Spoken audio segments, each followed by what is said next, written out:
Et on se retrouve donc pour cette revue de presse de l'économie.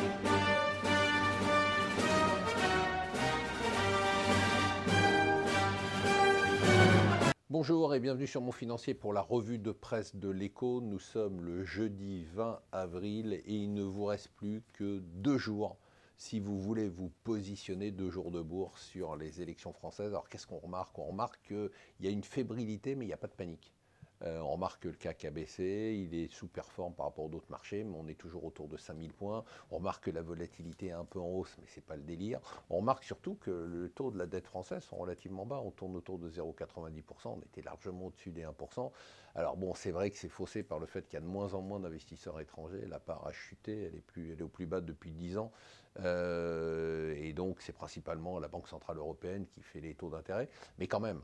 Donc on a des marchés qui sont des marchés qui se disent globalement, le scénario catastrophe, que le Financial Times price à 11%, c'est-à-dire d'un deuxième tour Le Pen-Mélenchon, finalement la probabilité est trop basse pour qu'on s'inquiète. Alors rappelons quand même que les marchés s'étaient largement trompés la veille du Brexit ou la veille de l'élection de Trump. Justement, Trump, le FT nous en parle et le FMI dit, vous savez que le FMI nous disait hier, c'est génial, la croissance économique est repartie. Puis alors aujourd'hui, ils nous disent, oui mais attention, il ne faudrait pas que Trump fasse son plan de relance de l'économie, parce que s'il le fait, les taux vont monter, et si les taux montent, et bien globalement, comme il y a beaucoup d'entreprises américaines qui ont beaucoup emprunté en profitant de la baisse des taux récentes, et bien ça aura un impact négatif. Intéressant aussi sur le FT, la compagnie Emirates, qui a réduit de façon drastique ses vols sur les États-Unis parce que les mesures de sécurité qui sont imposées à son voyageur sont tellement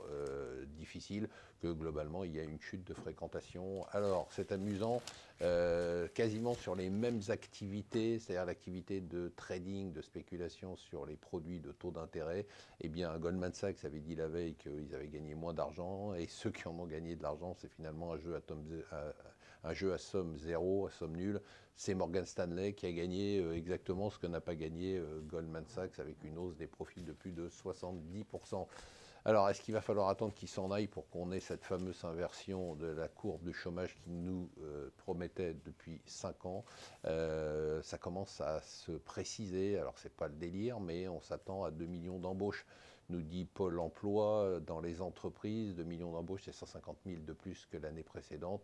C'est un record depuis 2002. Voilà, ça serait la bonne nouvelle. Il faudra peut-être attendre qu'il s'en aille, donc pour avoir cette fameuse inversion de courbe de chômage. Le principal, c'est qu'on l'est.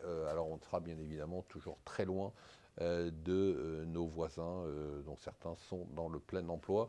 Quand on parle de voisins dans le plein emploi, on parle de la Grande-Bretagne. Elle a réussi l'exploit d'avoir quasiment l'unanimité au Parlement pour soutenir son projet d'élection anticipée. Toujours étonnant, parce que les travaillistes ont applaudi cette initiative, alors qu'ils vont, a priori, selon les sondages, se faire laminer aux prochaines élections. Donc j'ai un peu de mal à comprendre, mais probablement que c'est trop subtil pour moi. Voilà, je vous souhaite une bonne journée.